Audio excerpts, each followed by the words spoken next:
presentation.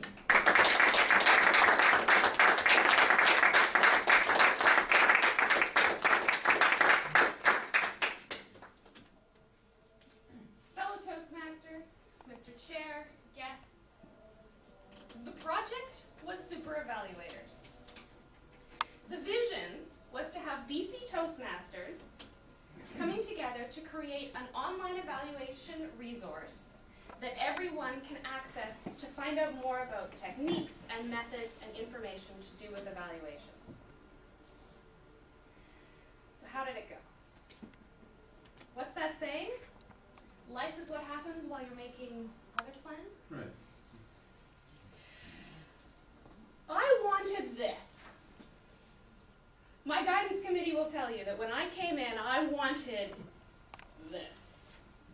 The first thing they did is they sat me down and they said, wouldn't it be more realistic if you focused on this? Maybe? You'd probably be a little bit more successful if you stayed here. And they were completely right. Absolutely completely right. I didn't believe them. I accepted what they said, and I told them, oh yeah, I'll be happy if we just get this done. This will be great. I was still really emotionally attached and hoping that this would happen. It didn't. This didn't even happen. It was more like this. And that's the first leadership lesson that I would throw out here, because that's what this is for, is it's to give you the leadership lessons that I learned through this project. Emotional attachment to the big picture doesn't serve you. You need to stay rational. You need to distill it down to the essence of the vision that you want to accomplish. Because by accomplishing this, I actually have something done. If I'd waited until I could do this big project, I would be standing before you today and I would have absolutely nothing. I'd have an idea that was this big, but I would have no results.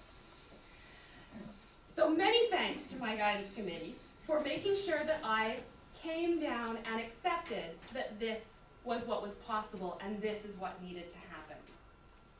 So staying rational, being willing to step back and take a look at what I could do and value what I could do, that was essential, very essential. And then I found out that being a leader is a lot harder than it looks. It's not quite fair. Because I mean, I walked into this and I was like, oh, high performance leader, I can totally do this. I'm not that bad of a leader. I mean, I'm not great, but I'm not very bad. I mean, I look at other people I know and I'm way better than they are. About halfway through this project, I realized that the most important thing I was learning is I was nowhere near as good as I thought I was. And I wasn't willing to let myself be at the level I was at. I was trying to push myself to be perfect, to be 100% on all of the time. It doesn't work. It doesn't happen. And what I found is that the hardest thing for me as a leader was to be willing to ask people to do things for me. I wasn't okay putting people under an obligation to do something. I was shy about actually asking. I didn't think that anybody would be really interested in what I wanted. Why would they do something because I asked them to do it? Who am I to ask somebody to do something? And because of that, I was shy. I did not ask people to help me when I should have. I did not give feedback in the depth that I should have because I was afraid of hurting someone's feelings. I did not follow up as much as I should have. I allowed opportunities to promote this resource to pass me by because I didn't want to get up and push myself forward.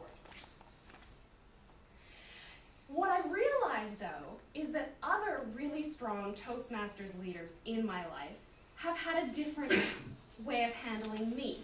So their ability to lead me has been different. They've come up to me and they've listened to what I said and been like, you know, you'd be great at doing this. Would you be interested? I think you'd be fabulous. How did I react to that? I was flattered, this was a wonderful opportunity. I probably went above and beyond what they thought I was going to do. So I helped them immensely as leaders because I got their stuff done for them. Probably better than they would have been able to do it. So coming back to me as a leader, well, I didn't give people the opportunity to have that wonderful experience. I can provide value simply by being a good leader, and I wasn't willing to accept and embrace that. Much easier said than done. I can talk a good line now, but I'm still going to struggle with actually making that happen in my real life. However, coming to at least understand that was a very, very valuable thing for me. So I feel like a failure, completely and utterly. I am a recovering perfectionist. I feel like a failure here. I wanted to create 30 resources. I only have 15. I wanted to spend 100% of every opportunity telling people about this wonderful resource. I did that maybe about 50% of the time. I wanted to be 100% complete right now. I'm not. I mismanaged some project risks, and there's a few things that I still want to be able to accomplish before I'm going to call this actually done.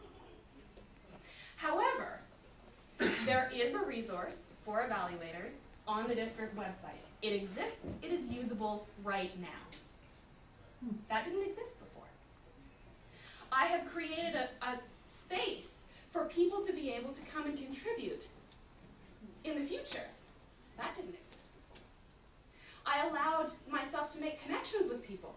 I learned some very valuable lessons, and I think that other people learned valuable lessons working with me. That wouldn't have happened if I hadn't tried to do that. So how can I really call this a failure? Because I certainly learned quite a lot from it. And so I learned that rather than demanding perfection from myself and my team, that I could allow progress. I could allow us to grow. I could give space for us to develop. And that was the most valuable lesson to me. But as for super evaluators, I feel a little bit like I'm a mother sending my child out into the wild world. Because it's done now and there's this site and I hope people like it and I hope they support it a little bit. And I would really, really love if Advanced Orders, you know, this lovely evaluation club, would be willing to maybe, not be a babysitter, but maybe a guardian for my little child. It's not that you need to do much with it, but to be aware of it, to, if you have something, to contribute to it.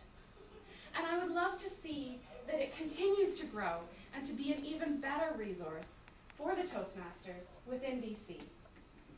And so please, will you be a friend for Little Super